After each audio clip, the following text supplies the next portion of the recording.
Hello everyone, कसे आहात तुम्ही सगळे? आय होप की तुम्ही स्वस्त आहात, मस्त आहात, खुश आहात. आज आपण बघणार आहोत एरीज यानी मेष राशी जी आहे तिचा डिसेंबर महिना कसा असेल. ओके, तर तुमच्या आग्रहाखातीर आपण राशीप्रमाणे रीडिंग्स बघणार आहोत. तर सगळ्यात पहिल्यांदा एरीज यानी मेष राशी यांचा कसा असेल हा महिना आपण पाहूया.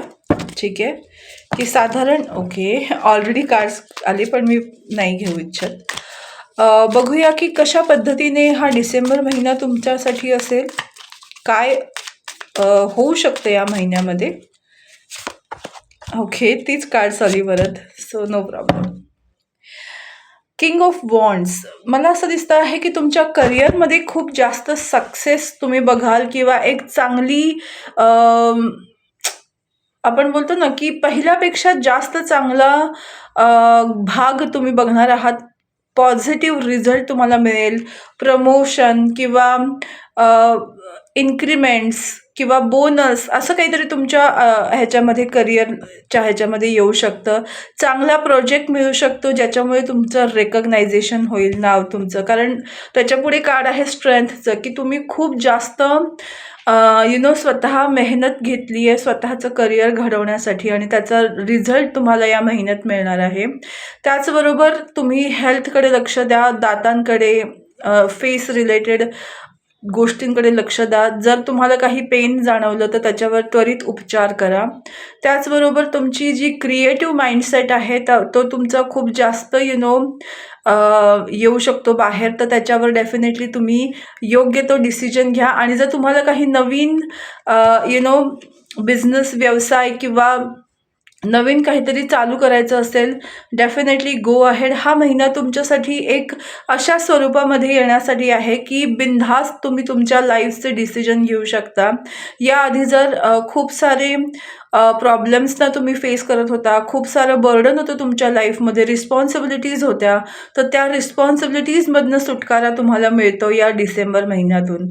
सो तुम्ही खूप कॉन्फिडंट व्हाल आणि तुम्ही जिथे हात घालाल तिथे तुम्हाला सक्सेस मिळेल, अशा पद्धतीचं सिच्युएशन तुमच्या लाईफमध्ये येते. आणि साथ ही साथ जजमेंट याने तुमच्या दुआ कबूल होत आहेत. तुम्ही ज्या ज्या प्रार्थना केल्या होत्या, ज्या ज्या विश मागितल्या होत्या, त्या गोष्टी तुमच्या लाईफमध्ये येत आहेत. कोर्ट कचेरीची कामं असतील, डेफिनेटली तुमच्या बाजूने होतील. तुम्हाला काही प्रॉपर्टी रिलेटेड काही गोष्टी असतील तर त्याच्यामध्ये पण तुमच्या बाजूने लिगली गोष्टी होण्याच्या पूर्ण मला इथे दिसत आहे. आणि त्याचबरोबर मला हे दिसतंय की तुमचे विश आहेत त्या फुलफिल होतील.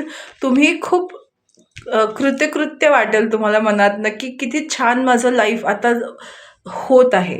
तर सगळ्यात पहिल्यांदा कोणत्या गोष्टीची काळजी घेणं गरजेचं आहे हे मी तुम्हाला सांगते. वन कार्डमध्ये डेफिनेटली द हॅरोफंट, ओके, आणि द हँगमॅन. ओके, तर मला असं वाटतं जिथे जिथे तुम्हाला स्टक महसूस होईल की आता यावर डिसिजन काय घ्यायला पाहिजे समजत नाही आहे, तर कुठल्या योग्य ज्ञानी माणसाला तुम्ही डिसिजन विचारू शकता. त्यांचं मत विचारात घ्यायचं, लक्षात घ्यायचं, पण कुणावरही ब्लाइंड ट्रस्ट न ठेवता लोकांना सुनो सबकी करो मन की, या पद्धतीने जायचं आहे.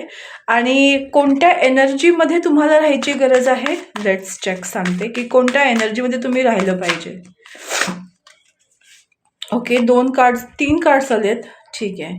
7 chakra, indecisive and broken heart. Again same, की जर तुम्ही जरी सगळ्यांना विचारलं तरी तुमचा जो म्हणतात ना की डिसिजन मेकिंग पॉवर आहे त्यामध्ये तुम्हाला नेहमी प्रॉब्लेम येत राहील. सो जेव्हा जेव्हा तुम्हाला स्टक वाटेल किंवा कन्फ्युज्ड वाटेल तेव्हा त्यावेळी डिसिजन न घेता तुमच्या इष्ट देवतेला किंवा आपण म्हणतो ना क्राऊन चक्र, आपला जो इंट्युशन आहे त्याचं ऐकायची तुम्हाला गरज आहे. सो लोकांचीही तुम्ही मदत घ्या, पण अगेन तेच सुनो सबकी करो दिल की, याच एनर्जीमध्ये राहायचं आहे. जर तुम्ही सगळ्यांचं ऐकत राहाल तर तुम्ही कन्फ्युजनमध्ये जाल आणि तुमचा निर्णय चुकू शकतो. सो तुमच्यासाठी हाच डिसिजन योग्य आहे.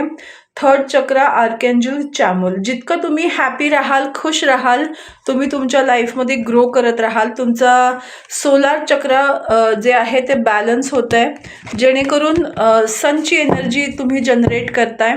सो मला असं दिसतंय की तुम्ही जितकं हॅपी राहाल ना तितकं तुम्ही योग्य डिसिजन घ्याल, कारण जितकं तुम्ही सॅड राहाल तितका तुमचा चुकीचा डिसिजन होईल. तर तुमची एनर्जी हॅपी माइंडमध्ये असताना डिसिजन घ्यायचा, इतरांना विचारायचं, पण जे काही करायचं आहे ते स्वतःच्या मनाचं करायचं. तुमचं मन तुम्हाला योग्य आन्सर देईल. त्यासाठी फक्त देवाची तुम्ही प्रार्थना करा. ओके, तर हा होता short and sweet reading for Aries यानी मेष राशीसाठी. रोज डेली मी एक राशीबद्दल रीडिंग घेऊन येईन, ताकी सर्वांना या बाबतीमध्ये नॉलेज मिळेल. So thank you so much. तुमच्या पण ओळखीचे कोणी मेष राशीचे असतील त्यांना हा व्हिडिओ नक्कीच पाठवा, त्यांनाही त्याचा उपयोग होईल. Thank you so much. God bless you all. Take care. Bye.